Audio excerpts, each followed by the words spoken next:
Le projet Delmoge est un projet interdisciplinaire et interinstitut qui associe des chercheurs de La Rochelle Université, du CNRS, de l'IFREMER et de l'Université de Bretagne occidentale, dont le but était de comprendre les mécanismes à l'origine de l'augmentation des captures accidentelles. Car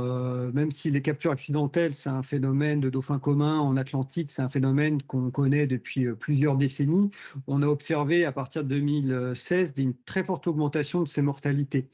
On va dire qu'historiquement, les principaux travaux de recherche étaient surtout à déterminer combien d'animaux étaient capturés dans les engins. Et jusqu'à présent, en tout cas jusqu'à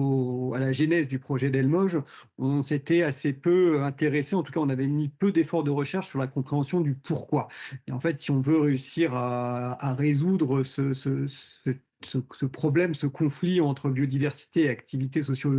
socio-économique, il est indispensable de mieux comprendre les mécanismes pour essayer de trouver des solutions les mieux adaptées.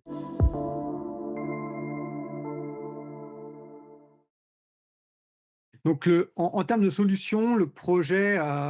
va permettre de faire évoluer, on va dire, sûrement les solutions à mettre en œuvre. Qu'à l'heure actuelle, on a la seule mesure mise en place depuis 2 hivers qui va se reproduire à partir d'après-demain. C'est la fermeture de l'intégralité du golfe de Gascogne pendant un mois sur la période la plus à risque, c'est-à-dire le mois de fin janvier à fin février pour les métiers à risque, ce qui représente entre 250 bateaux environ, quoi. Les apports du projet en montrant cette hétérogénéité du risque devrait permettre de travailler sur des scénarios avec des fermetures plus ponctuelles dans le temps et dans l'espace, d'une part. Ensuite, ce qui a été montré notamment à travers les travaux avec les professionnels de la pêche, c'est que le risque, il n'est pas non plus homogène en fonction des métiers, en fonction des engins de pêche. Et donc, on peut s'attendre à avoir, au lieu d'une solution un peu globale, c'est de travailler à des échelles plus fines, en fonction des métiers, peut-être aussi en fonction des régions, des secteurs, des périodes de l'année, à,